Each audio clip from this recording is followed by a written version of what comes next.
নমস্কাৰ প্ৰিয় বন্ধুসকল আজি আকৌ আপোনালোকৰ মাজলৈ এটা ইউনিক একেবাৰে অতি সহজ ৰেচিপি লৈ আহিছো ৰেচিপিটোৰ বাবে মই অলপমান ৰাজমাহ ৰাতিয়ে তিয়াই ৰাখিছিলো ৰাজমাহৰ কাৰি বনাম আৰু একেবাৰে সিম্পল সাধাৰণভাৱে বনাম তাৰ কাৰণে মই 4টা পিয়াজ এনেকৈ লৈ লৈছো আৰু এটুকুৰা আদা কেইফুটামান নহৰু এতিয়া এই ৰাজমাহখিনি মই এটা কুকাৰত দি দিম আৰু কুকাৰটো গেছত পাতি এইখিনি বইল হ'বলৈ দিম আৰু আপোনালোকৰ যিমান পৰিমাণৰ ৰাজমাহ লয় বা পৰিমাণটো অনুযায়ী সেই হিচাপে আপোনালোকে পানী দি দিব মই ইয়াত 1 কাপ আৰু আধা কাপ পানী দি দিছো লগতে কুকাৰত মই দুখিলা তেজপাত আৰু এটুকুৰা দালচেনি দি দিলো এতিয়া ঢাকুন মাৰি এখিনি 2টা বা 3টা সিটি অহালৈ মই বইল কৰিম আৰু 1 চামুচ পৰিমাণৰ ইয়াত নিমখ মই দি দিছো ইফালে মই যিখিনি আদা আৰু নহৰু মই গুছাই ৰাখিছিলো সেইখিনি মই পেষ্ট বনাই লম ইয়াৰ লগত মই 1 চামুচ পৰিমাণৰ জিৰা দি দিছো এখিনি মই মিক্সাৰত গ্ৰাইণ্ড কৰি লম আৰু জলকীয়া মই 2টা দিছো আপোনালোকে যিমান পৰিমাণৰ জ্বলা খায় সেইটো হিচাপত জলকীয়া দিব পাৰে এইখিনি পেষ্টখিনি ৰেডি হৈ গৈছে আৰু আনফালে মই কেইটামান মানে 2টা বিলাহী লৈছো আৰু সেই 2টা বিলাহী মই কাটি এনেকৈ মিক্সাৰত গ্ৰাইণ্ড কৰি লৈছো আৰু যি 4টা মই পিয়াজ লৈছিলো সেই পিয়াজ কেইটাও এনেকৈ গ্ৰাইণ্ড কৰি লৈছো আসলতে খুব ভাল লাগে আৰু মই যেটো ৰেচিপি বনাইছো হেতু একদম ইউনিক হয় সাধাৰণভাৱে বনোৱা ৰেচিপি হয় ঘৰত খাবলৈ সো সকলোৰে ঘৰতে এই বস্তুখিনি अवेलेबल থাকে সাধাৰণতে গতিকে সকলোৱে খুব ধুনিয়াকৈ ৰেচিপিটো ট্ৰাই কৰিব পাৰিব ইয়াৰ কাৰণে মই এখন কেৰাহী পাতি অকনমান তেল দিলো তেলত মই কেইটামান জিৰা ফুটাই ললো গৰম তেলত তেলৰ পৰিমাণটো আপোনালোকে নিজৰ অনুযায়ী কম বেছি কৰিব এখিলা তেজপাত মই তেলত দিলো আৰু যিখিনি মই পিয়াজৰ পেষ্ট বনাই লৈছিলো সেই পিয়াজখিনি ইয়াত দি দিলো এই পিয়াজখিনি ৰঙচুৱা হোৱালৈকে মই কম জুইত কমেও 2 পৰা 3 মিনিট সময় ভাজি থাকিম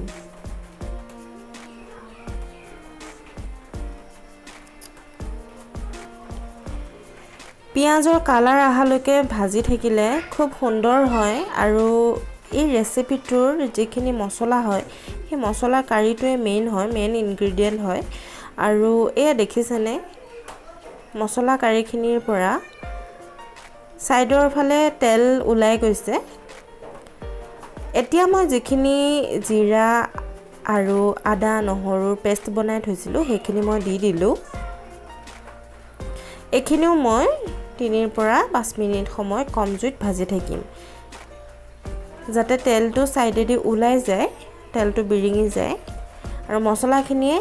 তেল এৰিবলৈ লয় সেইখিনি কিমান সময়লৈকে মই মছলাখিনি ভাজি থাকিম এতিয়া ইয়াত আধা চামুচ পৰিমাণৰ হালধি গুড়া দিলো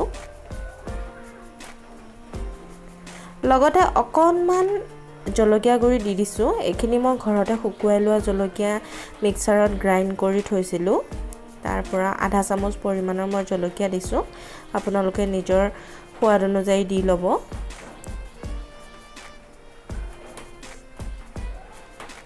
মছলাখিনি মই এনেকৈ কম জুইত ভাজি থাকিম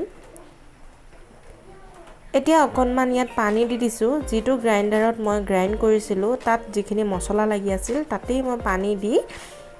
সেই পানীখিনি মই কেৰাহীত দি দিলো এয়া দেখিছেনে তেলটো সাইড হৈ গৈছে মছলাখিনিৰ পৰা তেলটো এৰিবলৈ লৈছে অকনমান সময় মই ঢাকন দি সিজিবলৈ দিম এয়া আমাৰ খাদ্যৰ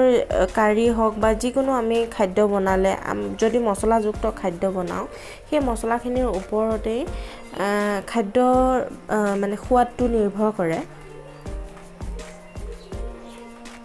এতিয়া মই বিলাহীৰ যেটো পেষ্ট বনাই থৈছিলো সেই পেষ্টখিনি মই দি দিলো এইখিনি আকৌ কম জুইত মই 3 পৰা 5 মিনিট সময় ভাজি থাকিম আপোনালোকে ঢাকন মাৰিও দিব পাৰে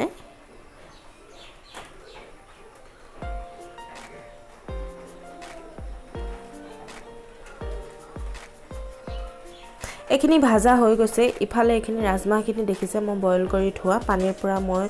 উঠাই থৈ দিছো ৰাজমাহখিনি আৰু খুব সুন্দৰকৈ বইল হৈছে এইখিনি এতিয়া মই কেৰাহীত দি দিম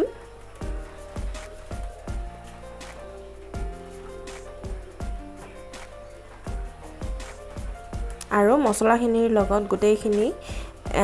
মিহলি হৈ যোৱালৈকে অকণমান সময় ভাজি থাকিম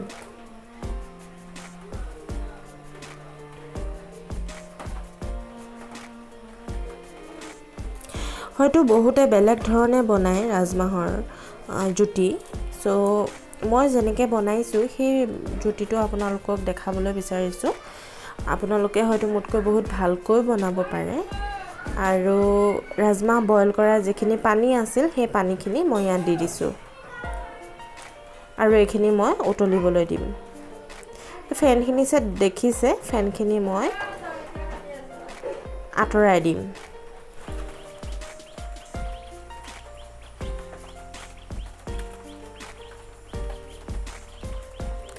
ফেনবোৰ আঁতৰাই দিছোঁ আৰু এইখিনি মই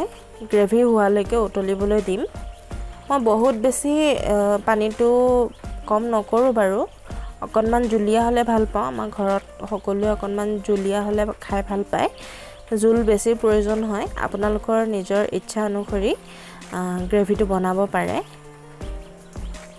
এয়া চাওকচোন কি সুন্দৰ এটা টেক্সচাৰ হৈছে দেখিয়ে মনটো ভাল লাগি গৈছে খায়ো আচলতে খুব সোৱাদযুক্ত হয় নিশ্চয় আপোনালোকে ট্ৰাই কৰিবচোন ঘৰত